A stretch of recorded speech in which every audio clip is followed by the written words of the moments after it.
Assalamualaikum warahmatullahi wabarakatuh. Kumpulan kami iaitu Assalamualaikum warahmatullahi wabarakatuh.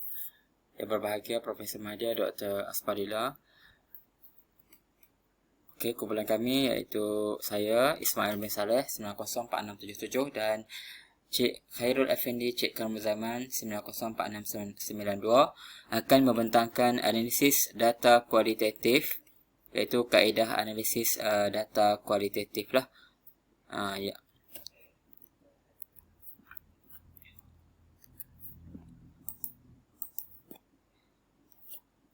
Okey, data kualitatif,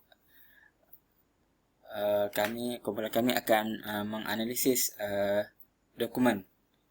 Okey, analisis dokumen melibatkan buku ataupun kitab, ataupun akhbar, jurnal, majalah, ataupun tesis, laporan kajian, ataupun perangkaan dan ataupun rekod.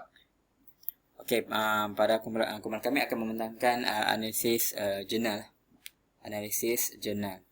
Okey, tujuan analisis dokumen adalah untuk menjadi literature review, iaitu untuk kita melihat semula kajian-kajian lepas berkaitan dengan kajian yang kita ingin jalankan. Contohnya pada kajian saya iaitu kajian untuk membangunkan aplikasi ataupun apps hafazan Al-Quran. So dalam literature review ni kita akan tengok balik kajian-kajian lepas yang berkaitan tentang aplikasi-aplikasi yang telah dibangunkan dalam hafazan Al-Quran itu. Seterusnya mencari maklumat dan membantu kajian. Kenal pasti apa yang telah diketengahkan sebelum ini, iaitu apakah yang dimasukkan dalam aplikasi-aplikasi hafazan yang sebelum ini, kajian-kajian yang telah dijalankan, sama ada dalam aplikasi itu dia ada repetition, dia ada pengulangan ayat dan sebagainya.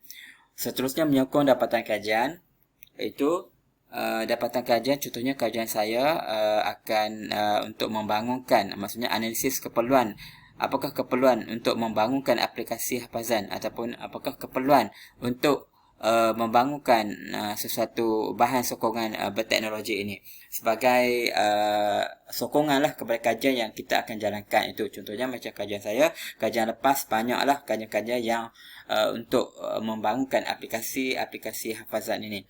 Okey, mengemukakan fakta-fakta mengenai kajian-kajian apps Al-Quran. Contohnya dan seterusnya membandingkan maklumat sedia ada dengan dapatan baru. Okey, maklumat sedia ada contohnya aplikasi hafazan yang telah dijalankan sebelum ini bermaksud tidak berapa mesra, khususnya untuk sekolah-sekolah tahfiz temua lah, dia tidak berapa mesra. Maksudnya kita nak bandingkan dapatan kajian-kajian yang lepas dengan kajian-kajian yang kita akan jalankan. Okay, seterusnya sebagai kerangka teori kajian, maksudnya sebagai satu pandu arah lah jika kita membaca kajian-kajian lepas itu.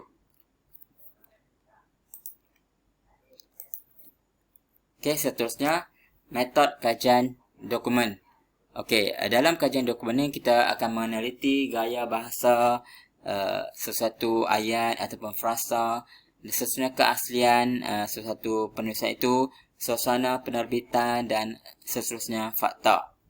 Okey, menggunakan selalu menyoal ketepatan dan kebenaran, maksudnya ketepatan sesuatu artikel yang ditulis.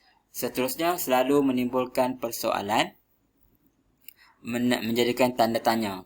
Contohnya kenapa perlu dibangunkan apps baru ini? Contohnya macam kes kajian saya sendiri, kenapa kita perlu bangunkan satu apps baru padahal dah ada apps yang kajian-kajian yang lepas ataupun aplikasi-aplikasi yang lain. So timbul persoalan di situ, kenapa kita perlu bangunkan yang lain? Okey, maksudnya kita mesti ada jawapan. Contohnya bagi kajian untuk kes saya ni, kenapa kita perlu bangunkan? Kerana apps yang lepas ataupun apps yang lain itu tidak mesra pengguna dan tidak mesra untuk digunakan di sekolah menengah. Cuba maksudnya perbandingan persamaan antara dokumen dan idea lain. Maksudnya kita dalam 2-3 jurnal tu kita tengok apakah persamaan antara jurnal satu ini ada ini dengan jurnal-jurnal yang lain, ataupun ketika-ketika jurnal itu, ataupun antara jurnal ini dengan jurnal yang lain. Perbezaan antara dokumen dan idea-idea lain. Okey, seterusnya kita mengkritik tanpa memilih ataupun memihak, dan ada asas pada kritikan yang kita akan jalankan. Maksudnya dalam penulisan tu kita ada asas lah untuk kita mengkritik setiap jurnal, kajian ataupun kajian-kajian yang lepas. Okay, seterusnya kita akan membuat rumusan daripada hasil kajian itu. Di dalam penulisan kita akan membuat rumusan. Contohnya macam kajian saya, kita akan buat rumusan. Contohnya kajian yang lepas itu, aplikasi yang dibangunkan tu tidak menggunakan resam Osmani. Dan apabila kita bangunkan apps baru, dia berasaskan resam Osmani, dan susunan-susunan aplikasi yang saya akan bangunkan tu adalah bertepatan dengan mushaf ataupun mushaf yang maujud yang kita boleh pegang itu. Seterusnya analisis jurnal. Dalam pembentangan ini saya membentangkan 3 jurnal yang saya pernah untuk dianalisis, iaitu jurnal 1, masalah dan cabaran guru tahfiz dalam pelaksanaan pengajaran tahfiz Mada Ulul Albab di sekolah menengah di Kementerian Pendidikan Malaysia. Jurnal kedua itu keberkesanan aplikasi Al-Quran pembelajaran dalam meningkatkan pencapaian hifz Al-Quran dalam kalangan pelajar tahfiz Mada Ulul Albab Temua. Jurnal 3, Development and Alpha Testing of Hifz Application Al-Quran Memorization Tools. Ini jurnal daripada Hindawi Advanced in Human Computer Interaction. Dalam ketiga-tiga jurnal ini, kita akan kenal pastilah tema di antara 2 artikel. Tema di antara 2 artikel ini adalah berkaitan dengan pengajaran guru ataupun pedagogi guru. Contohnya dalam artikel pertama, hasil kajian mendapati 3 masalah yang perlu diberi perhatian dalam pelaksanaan pengajaran guru Temua. Itu adalah artikel pertama. Artikel kedua, Tahfiz Education Teachers need to be proficient in their Quran teaching method and strategies through technological approaches. Maksudnya teknologi ini dia pun masuk di dalam tema pengajaran guru juga. Seterusnya artikel yang ketiga, kepelbagaian kaedah pengajaran dalam tahfiz perlu dipelbagaikan bersesuaian dengan konsep pengajaran dan pemudah cara. Walau bagaimanapun, Muhirah menyatakan bahawa di antara faktor yang menjadi punca kelemahan pengajaran apabila guru masih mengekalkan kaedah tradisional pembelajaran Al-Quran. Bermaksud yang ketiga ni pun mengisahkan ataupun temanya adalah pengajaran guru ataupun pedagogi guru. So ketiga-tiga artikel ini kita gabungkan untuk kita sebagai sokongan kajian kita itu. Seterusnya, tema yang pertama yang saya letak untuk ketiga-tiga artikel itu adalah pedagogi dan pendekatan guru. Dalam pedagogi itu dia ada pendekatan abad ke-1, berpusatkan murid, berpusatkan guru, integrasi di antara kaedah konvensional dan teknologi, kemahiran psikologi guru, kemahiran komunikasi, dan bahan sokongan pembelajaran hifz Al-Quran berteknologi. Bermaksud dalam pedagogi ataupun pengajaran guru berkeberangkalian, artikel-artikel lain juga akan membincangkan berpusatkan murid, berpusatkan guru, integrasi, kemahiran psikologi, kemahiran komunikasi, dan bahan sokongan pembelajaran hifz Al-Quran. Bermaksud dalam ketiga artikel tadi, dan kalau dicari lagi artikel-artikel yang lain, kita akan tema-tema inilah yang kita akan letak, iaitu pedagogi dan pendekatan guru masuk di dalam satu tema. Seterusnya, isu dan cabaran analisis dokumen.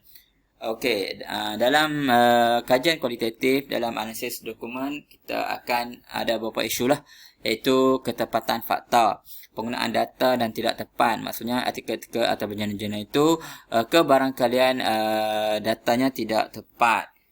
Seterusnya hadis-hadis yang palsu. Kalau dalam kajian-kajian pendidikan Islam ni, dia seringkali adalah hadis-hadis palsu yang tidak disaring. Seterusnya maklumat akhbar, majalah dan internet yang tidak dan tidak diketahui kesahihannya, rujukan tidak betul dan tafsiran individu ataupun persepsi individu ataupun kumpulan. Okey, itu adalah cabaran-cabaran kajian analisis dokumen lah. Okey, sesungguhnya tidak kontemporari, tidak perubahan maklumat semasa. Maksudnya maklumat-maklumat itu adalah tidak isu-isu yang mengisarkan kisah-kisah ataupun isu semasa. Okey, seterusnya kesempurnaan maklumat, kecuaian, memindah, merujuk, menulis, mencetak. Contohnya artikel pertama, dia silap untuk menulis dalam rujukannya. Sengaja kerana personal fahaman organisasi, maksudnya dia ada bias lah artikel itu.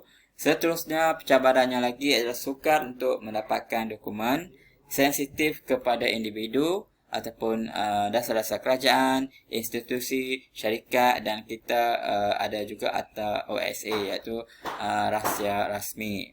Itu adalah cabaran-cabaran dalam kajian analisis dokumen. Sekian daripada kumpulan kami. Assalamualaikum warahmatullahi wabarakatuh.